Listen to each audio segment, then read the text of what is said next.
gobyerno ngayon ay hindi Marcos.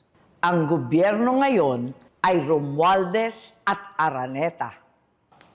Payo ni VP, magpalit na raw ako ng apelyido. Sagot ko, Inday, hindi ko kailangan magpalit ng apelyido. Marcos ako. I'm me. Ako ay ako. Ako ay si Aimee Marcos. At kapag Marcos ka, hindi ka makikipag-alyansa sa mga politikong nagbintang, nagdiin, at umapi sa iyong pamilya.